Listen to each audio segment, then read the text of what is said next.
Have you ever wondered why you still suck with Lapu Lapu? Yeah, me too. But don't worry, you might not be bad at Lapu Lapu.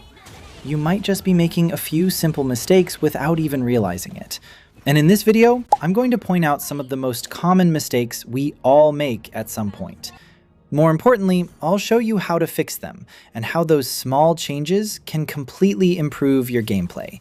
So stick with me until the end, because by the time this video is over, you might finally understand what you've been doing wrong. Lapu Lapu is a very strong fighter, so if you want to make the right decisions with him, you first need to understand his passive and skills. Let's start with his passive. Lapu Lapu has a bar called Bravery Blessing underneath his HP bar. Whenever he deals damage, this bar fills up, and once it's fully charged, his next basic attack becomes enhanced. When that enhanced attack hits an enemy, Lapu Lapu gains a shield. So keep an eye on this bar, because knowing when your passive is ready can make a big difference when deciding whether to take a fight. Now let's talk about his first skill. Lapu Lapu throws 2 blades in the target direction, dealing damage and slowing enemies they hit. But always remember to aim this skill carefully. Try to hit the enemy with both blades whenever possible, because landing both will deal significantly more damage. It might look simple, but good positioning and aiming can make a big difference with this skill. Now let's talk about his second skill. In normal mode, Lapu Lapu dashes forward in a targeted direction and slashes his twin blades, dealing physical damage to enemies in his path. This is your main mobility tool, so use it to close the distance, dodge enemy skills, or reposition during a fight. But don't waste it randomly, because having this dash available can be very important when you need to engage or escape. Now let's talk about Lapu Lapu's ultimate. Lapu Lapu's ultimate is what makes him so dangerous in teamfights. When you activate it, he leaps into the air and slams his twin blades together, transforming them into a heavy sword. He then enters his Bravery Blessing stance, which increases his defenses and boosts his basic attack damage. But most importantly, his first 2 skills are replaced with their enhanced heavy sword versions. So think of the ultimate as more than just a damage ability. You're entering a stronger combat stance with more durability, a ready shield, and enhanced skills. That's why you should be careful about when you use it. You want to enter this stance when you're ready to commit to a fight. Now let's talk about his first skill in Greatsword stance.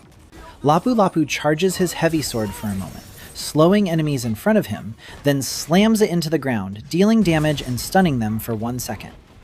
The important part is the timing. Because there's a short delay before the stun, don't use it randomly. Try to catch enemies when they're slowed, trapped, or already committed to a fight. This skill is especially useful for setting up your combo and locking down the enemy backline. Now let's talk about his second skill in Greatsword stance. Lapu Lapu spins his heavy sword around himself, dealing damage to nearby enemies and gaining damage reduction when he hits enemy heroes. So don't use this skill just to deal damage. Try to position yourself where you can hit multiple enemies, because the damage reduction makes you much harder to bring down. This is especially useful when diving into the enemy backline or fighting in the middle of a team fight. The more enemies you hit, the more value you get from this skill. Now let's talk about what Lapu Lapu's ultimate gives you in Greatsword stance. In this stance, Lapu Lapu gains extra defenses and enhanced abilities. He can also perform 3 powerful slashes, with control immunity during the sequence. But don't use your ultimate automatically just because it's available. Before you press it, ask yourself, am I using this to initiate, survive, or finish the fight?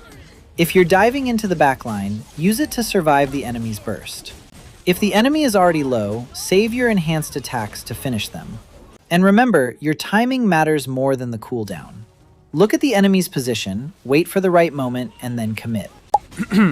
Now we're moving into the most important part of this guide.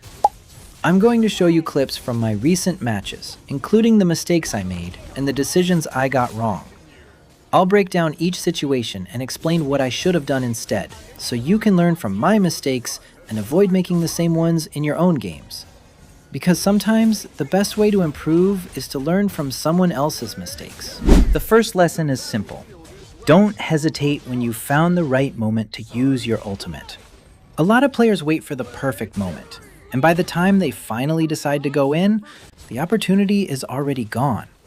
If you've read the situation correctly, and you know your ultimate can help you initiate, survive, or secure the kill, commit to it. Don't second guess yourself in the middle of a fight. There's a reason Ishin says it so perfectly in Sekiro. Hesitation is defeat. And honestly, that applies to Lapu Lapu as well. You don't need perfect timing every time. You need to recognize the opportunity and have the confidence to take it.